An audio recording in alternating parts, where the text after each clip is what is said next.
Hello and welcome to the Beatport podcast. My name's High Class Filter, and for the next hour, I'll be your guide to the best in new drum and bass. My guest on today's podcast is Hospital Records co-founder Chris Goss. Along with London Electricity's Tony Coleman, Chris has built Hospital into one of the biggest independent brands in electronic music and the go-to label for many of drum and bass's most essential releases. I caught up with Chris at the end of last year to discuss how he and Tony have built Hospital's iconic brand, the enduring appeal of their hospitality parties, and their upcoming Sick Music 2019 release. Before we get into my interview with Chris, I'm starting you off with a brand new track from MRSA, taken from the Sick Music release. This track's called Nail Out. Beatport Podcast.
You're listening to the Beatport podcast with me, High Class Filter, and right now I'm joined by Chris Goss, founder of Hospital Records. How's it going?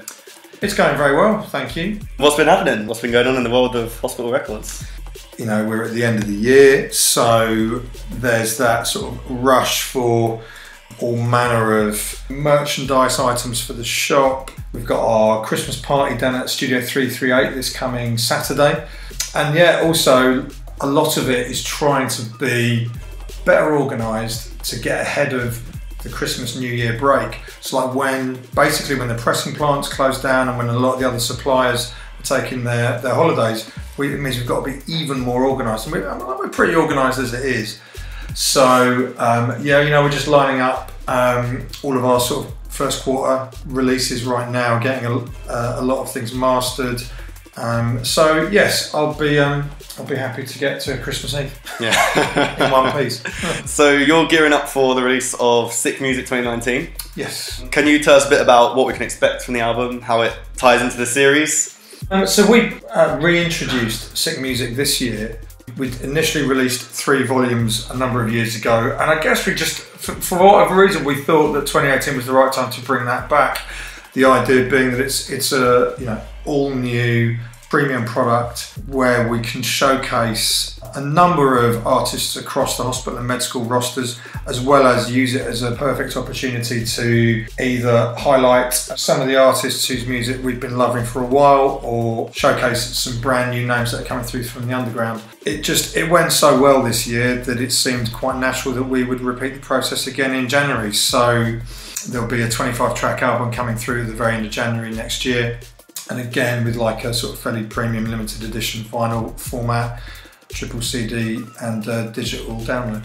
Nice. And what kind of tracks can we expect on the album? So I know that the Benny Hill remix has been doing damage since festival season. Yeah, like that. I mean, that was something that Benny brought through very, very early. It's part of something else that I'm working on that I won't tell you about yet. But he brought it through nice and early, and he played it out once, which meant that then Randall got hold of it, and then Voltage rang me and asked if he could get a copy. And thanks to the 3 of them, it took 10 minutes for it just to become an absolute club banger. So that is going to be one of the many highlights on the album. We've got new music coming through from Fred V and Josh Graphics have decided to start their own solo careers, which in some respects, of course, is actually just a step back to where they came from in the beginning, because they were actually releasing music on their own when we first vaguely became aware of them. So I'm very happy that we'll have the first solo releases from Fred and Josh. Other highlights: there's a brand new track from London Electricity. We are in the very final stages of finishing his brand new album. There's also another great track from MRSA, which people may know is the alias from Matzo. We've occasionally released tracks from Matan over the years, and I'm happy to say that he's someone that we're always in touch with. Really, really talented producer, very much with his own kind of vision, who just from time to time will actually just pop up on my inbox and say, "Oh, do you want to have a listen to this?" So also there's a great tune from Gridlock, one of my favourite artists. We have a fantastic remix from an artist called Primate, who I confess didn't know anything about, and that's a great example of like what Sick Music is really about. Being able to join dots from maybe established names, some of our own roster, kind of friends and family artists who we only see every couple of years, completely unknown artists, producers that you might know for one thing doing something completely different. Do you know what I mean? Yeah. It's like that's kind of the whole point of this sort of project. It's not meant to just be another compilation. Yeah. And I hope that not just our fans, but people in the sort of wider electronic community kind of get that sense now that it's something that we put a lot of love and thought into, and try and ultimately produce a track listing that has some real light and shade, all manner of different styles, attitudes, feels and textures, still basically within the kind of drum and bass tempo. So you've got a really strong kind of family of artists who are part of Hospital. Yeah. When you first started the label, were there any releases that you can look back on now and be like, that's it, that's when we hit on the Hospital sound, that's when things really kind of took off? It's funny when people sort of think about a Hospital sound. I think I'm right in saying, as far as Tony's concerned, but certainly for myself, I never actually aspired to a Hospital sound. I've never aspired to a Hospital sound. I certainly don't now. It was more that we came into this scene as aspiring drum and bass producers, having come from a very different background. We felt that we just felt that we had something to say musically and sort of stylistically, but being totally fascinated and inspired by the world of jungle and drum and bass.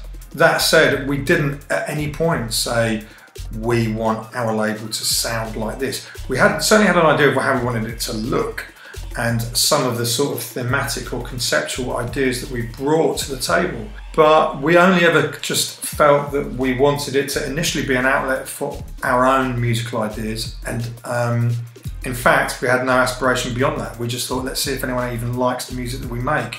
So within, I guess, say 3 years, we'd met a young Danny Bird and a young High Contrast, and in '99 we released the first London Electricity album. So that record was a turning point, but that was more personal for me and Tony as producers working together. I think I would say releasing Return of Forever by High Contrast was a huge turning point, because I was aware that was probably the first record that Andy C really got from our label and supported and played out. And then Lincoln's debut album that followed was a real sort of milestone for us. Danny's remix of Wishing Well on the first Plastic Surgery album, releasing singles from Clue and Sever and Paradox. They were sort of moments where I felt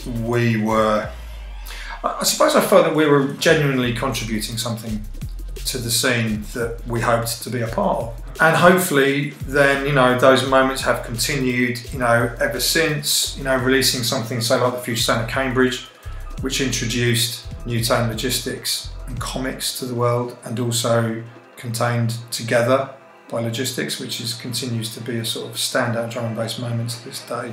In more recent times, the debut album from Netsky, working with Camo and Crooked. There have been a number of different moments, but we've been fortunate to do a lot of different things in these 22 years. But also, I think it's worth saying that I hope that we never have a sound. I'd rather have an attitude or a feel, but I definitely don't want a sound.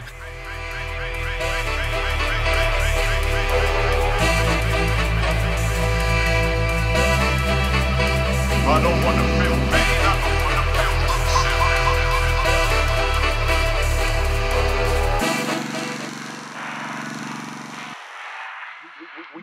You want to escape shit unless you find perfection, and I ain't seen nothing that close to God's gift. I praise when the rain just falls down to cleanse man and washes my soul, removes and uplifts. Some ask how I'm happy. I wake up in my deathbed and that's the next maybe 30-something thousand blinks plus 20,000 breaths, depending on your intake. The reason why I smile all falls down to this. I don't wanna feel pain, I don't wanna feel upset. I wanna find love in a place I can trust. All our time's short, blink and you'll miss it. Remember to smile cause you'll look more buff. I don't wanna feel pain, I don't wanna feel upset. I wanna find love in a place I can trust. All our time's short, blink and you'll miss it. Remember to smile cause you'll look more buff.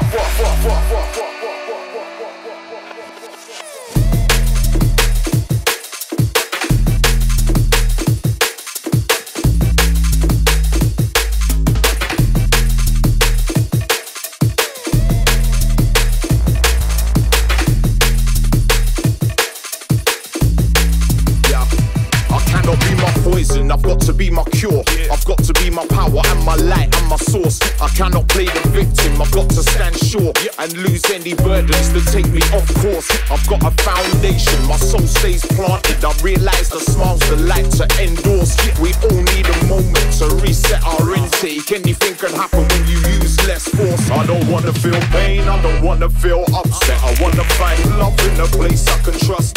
All our time's short, blink and you'll miss it. Remember to smile cause you'll look more buff. I don't wanna feel pain, I don't wanna feel upset. I wanna find love in a place I can trust. All our time's short, blink and you'll miss it. Remember to smile cause you'll look more buff. So as you were saying, I think one of the strongest parts of Hospital is your look, your branding, the kind of concept behind the label. Earlier on today I was looking at your range of merch, and you can get everything from Hospital swimsuits, oven gloves. Oven gloves, mate, yeah. What junglist doesn't want a pair of oven gloves? And your own line of beers as well. Yes. Which I think is quite unusual in dance music or electronic music to have that extensive a range. So where did the inspiration come from to do all of that, and at what point did you decide this is something we're really going to focus on? I think when I first realised that we were selling a lot of mugs, I think I'm right in saying that was happening maybe sort of 12, 13 years ago, as consumer habits were changing in terms of recorded music, that we started to see that really significant downturn in vinyl sales and the sort of shift into digital.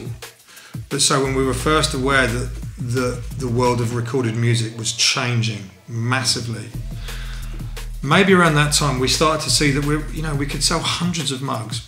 Now, that may seem like a silly example, but the fact is they're really, really easy to make. It requires very little effort from my team to just come up with something bold and immediate, stick it on a mug. You manufacture 150.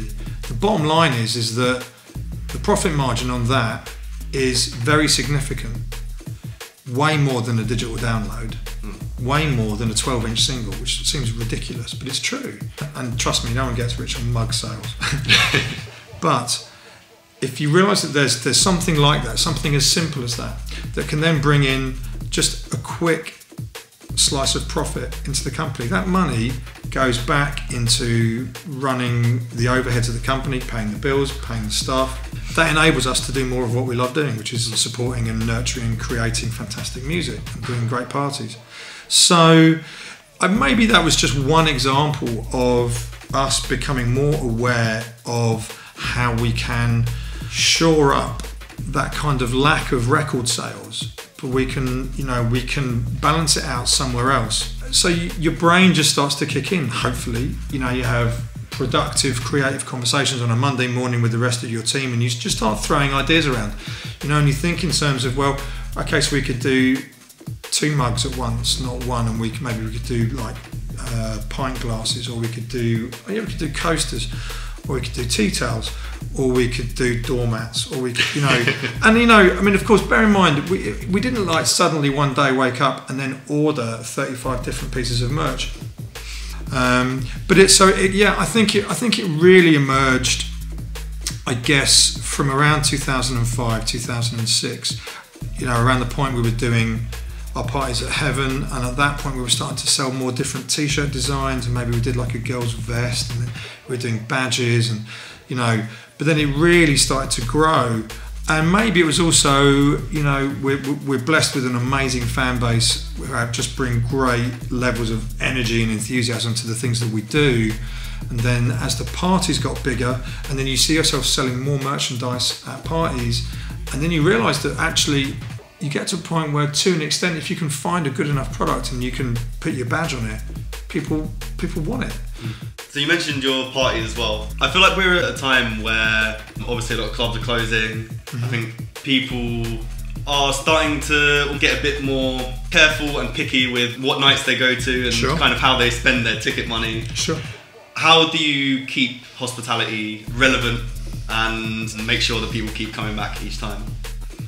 The first way to nurture and protect the brand is to ensure the quality of the event itself. Any of the events needs to stand up in terms of production value, entertainment, safety, just quality of delivery of product. You need to work with a great venue, have good security, enough toilets, all the basics. But whether you're working at Finsbury Park or Studio 338 or Tobacco Dock, the same applies. So, of course, we expect the sound systems to be fantastic, the DJs to be on point. We expect the crowd to be nice and welcoming. We expect the staff to be the same. So, I take that as a given. I think also it's down to us to ensure that we continue to offer enough variety. I'm old enough to come from a sort of background of it used to be about having a residency. You'd find a residency at a club and you'd hold it down year in, year out. And there was a lot of sense in that. But I think these days, given the scale of the shows, particularly the scale of the shows that we do in London, which is essentially our kind of showcase for our events, we now realise that we need to be able to offer our fans variety, which means also variety of venue and location, indoor, outdoor space. Is it a through the night party? Is it a daytime party? All of those things I think we've learned, and I mean we continue to learn every week. one way to try and ensure that we have people coming back to buy a ticket again is to ensure that we're offering a breadth of experience, as opposed to we just want you to come back to the same venue next month or 3 months later to listen to the same DJs sort of playing maybe the same records. When it comes to the artists, of course, I think a lot of people that come to hospitality will recognise that, they do see a lot of the same artists, but that's because we're first and foremost, we are, and I hope always will be, a record label. So whilst we're now an established and experienced promoter, I want hospitality to always ultimately be first and foremost an opportunity for us to showcase our artists. That was always the point, because that has to be and should be a calling card for any artist that might want to sign a record deal with us, is that they know that there will be support from the event brand. Yes, boss, yes, boss, yes, boss. Police in helicopter, a search for marijuana. Policemen in the streets, searching for cali weed. Soldiers in the field, burning the cali weed. But if you continue to burn up the herbs, we gonna burn down the cane fields. If you continue to burn up the herbs, we gonna burn down the cane fields. Soldier in the herb field, burning the cali weed.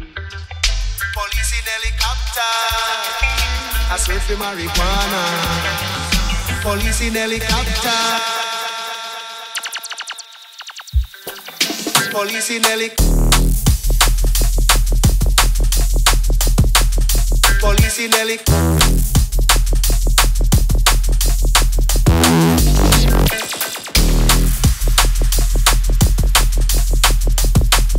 Police in helicopter. A search for marijuana. Police in helicopter.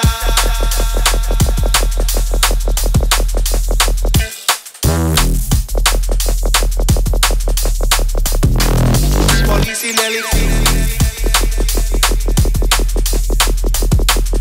Police in helicopter. A search for marijuana.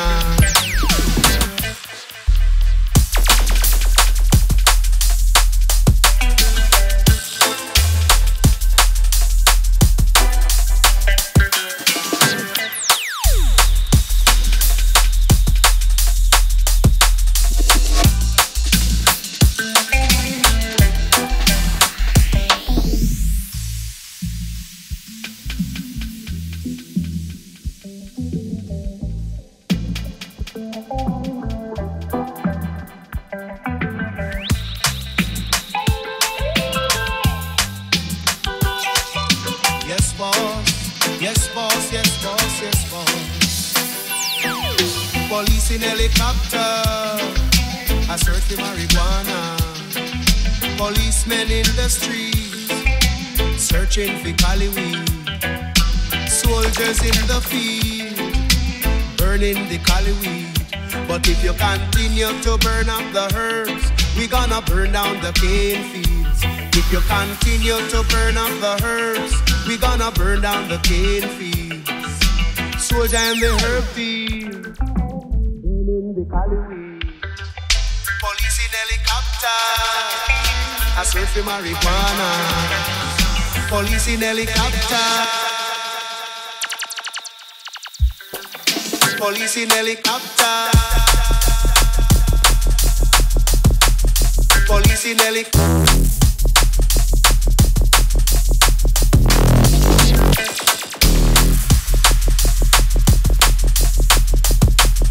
Police in helicopter, a search for marijuana. Police in helicopter.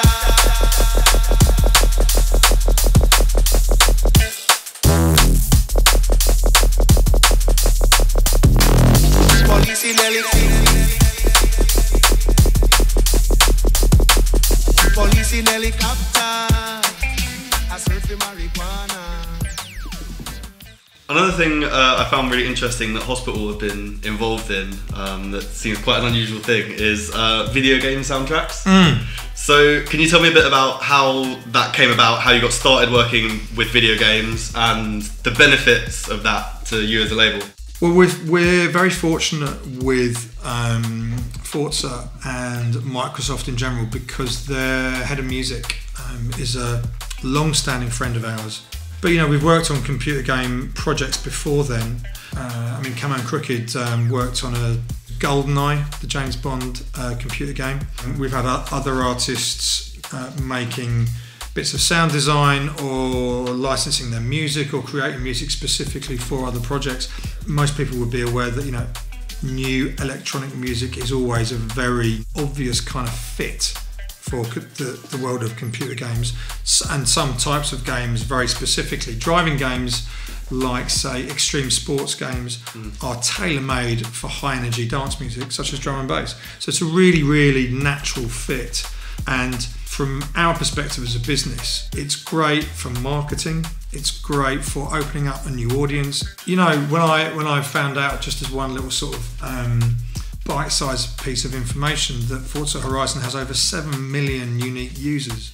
That's an enormous audience for us as a record label. It doesn't mean that they're all drum and bass fans. Of course, a lot of them specifically aren't, because we're not the only radio station on there, but on this edition of the game, we're the only sort of branded record label radio station within the game.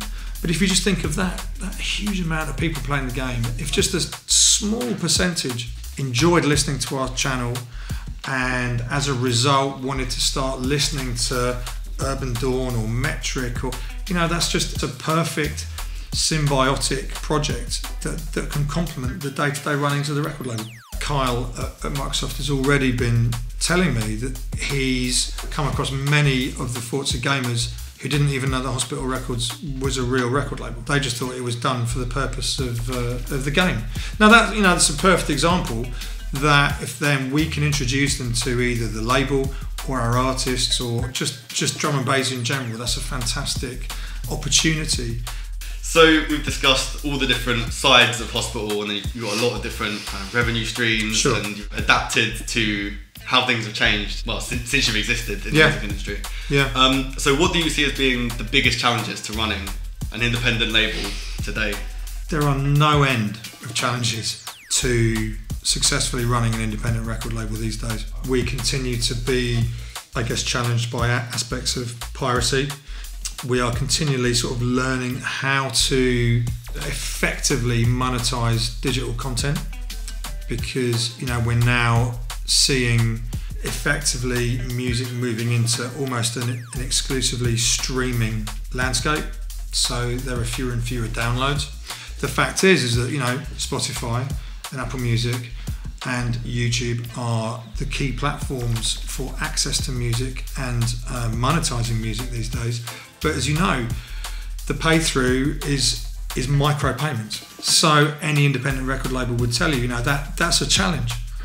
So there are the digital challenges, the sort of monetary or monetizing challenges of a digital landscape, the sort of complexity of royalty accounting, and then, as I sort of described earlier, how companies like ours find the balance across the different departments that we run and our different activities as to knowing where we continue to sort of direct our investment, whether we should maybe be channeling more money into events or direct ticketing services, the world of synchronization and computer games and that kind of thing, which for a lot of labels is kind of like a holy grail of running a business. But it's very, very elusive and very difficult to really, you can't dictate what level of money you're going to make from syncing music. You just hope for the best. You continually hope that you can make music and present it in such a way that those big corporate clients will want to work with you. I guess one other very specific challenge right now is Brexit. That's a depressing challenge for anyone that is British, because let's face it, it was totally unnecessary, never had to happen. That's where we're at, and I think many of us across all types of industry or walks of life, but in this country, are trying to steel ourselves for the vote, but then the fallout of what happens next. And I certainly know that for a lot of labels like us, I mean, we talk to each other about what to expect, what to anticipate, and of course the reality is no one knows. So we're looking into 2019 with a certain amount of trepidation, and I guess just hopeful optimism that we'll be all right. But drum and bass is a fantastically global community. It is now most definitely international.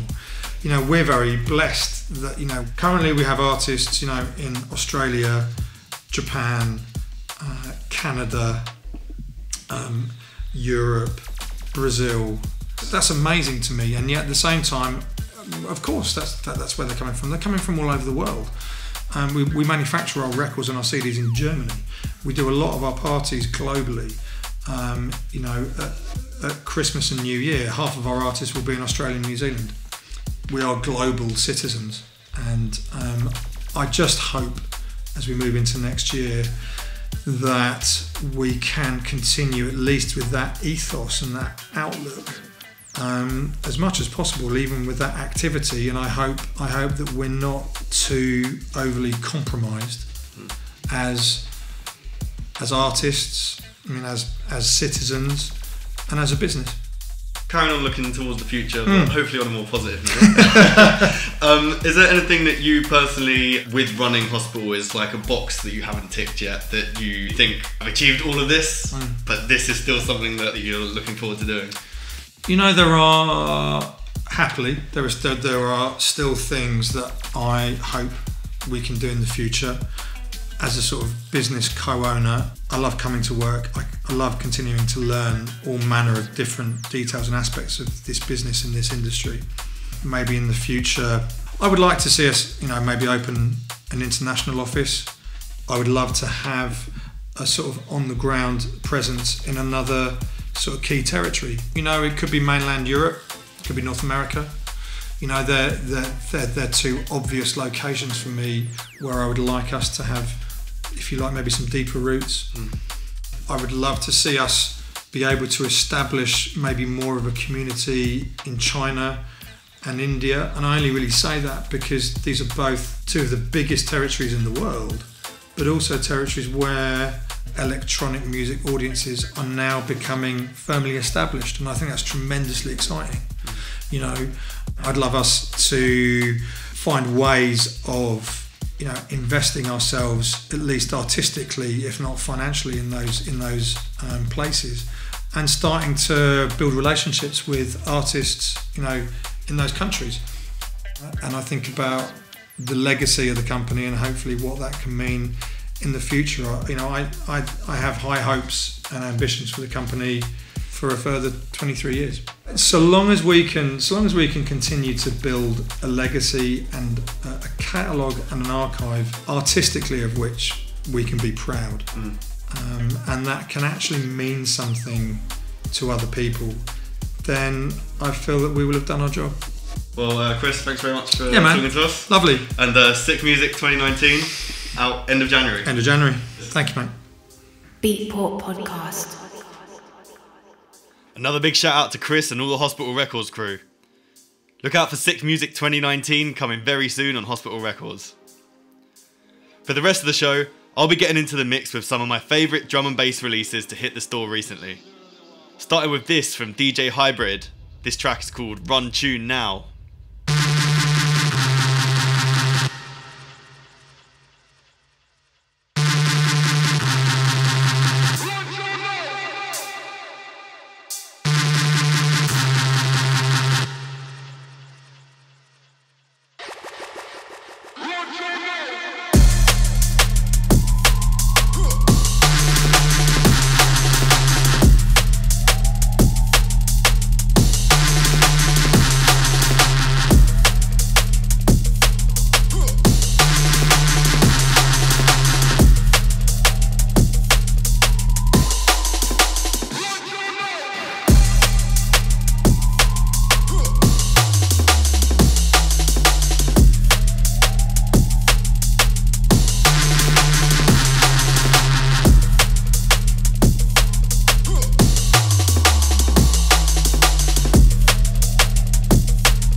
Sugar.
This track is the title cut from Heatwave's Occult EP, out now on Onset Audio. Onset had an amazing year of releases in 2018, and I can't wait to hear what they got lined up for this year.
The young have captured this ancient island and taken command in a country where youth has always before been kept properly in its place. Suddenly, the young own the town.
track you just heard was a new one from Sully called Qualia, taken from Astrophonica's Gradients Volume 2 compilation. The release also features tracks from the likes of Fracture, Om Unit, Machine Drum and Die Mantle. So if you're feeling this one, make sure you go check out the full release.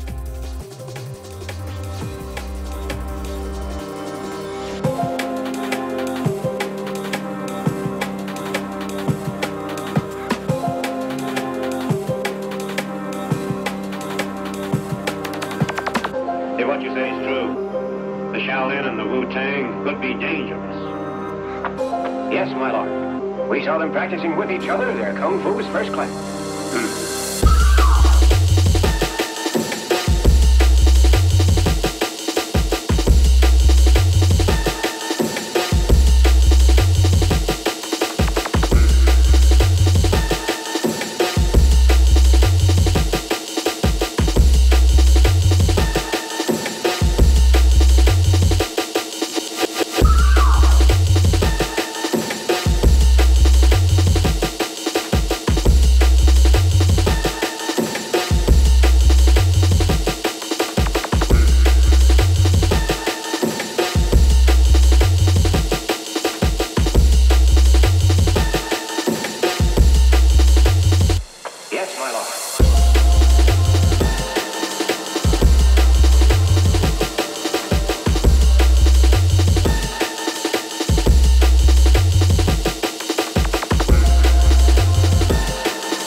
We saw them practicing with each other. Their kung fu is first class.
If what you say is true, the Shaolin and the Wu-Tang could be dangerous.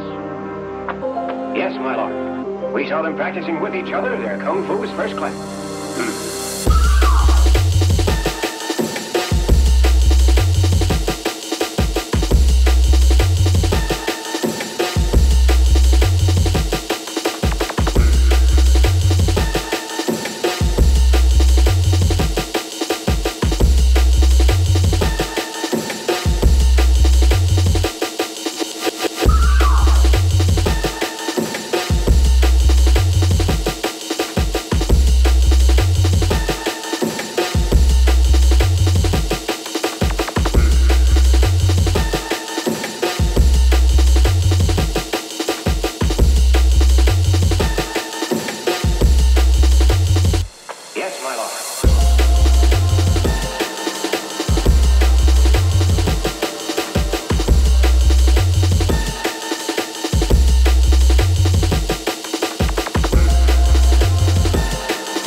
them practicing with each other. Their kung fu is first class.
If what you say is true, the Shaolin and the Wu-Tang could be dangerous.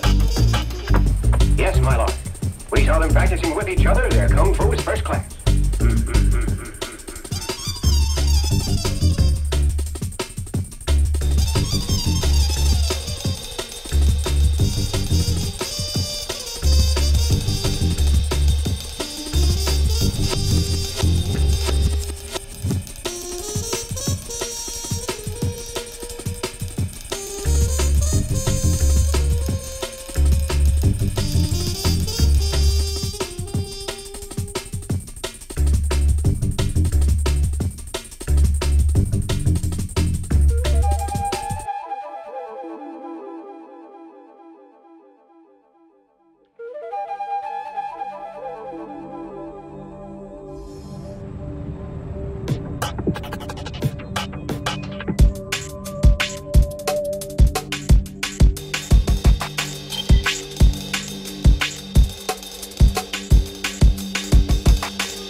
That's it for today's show.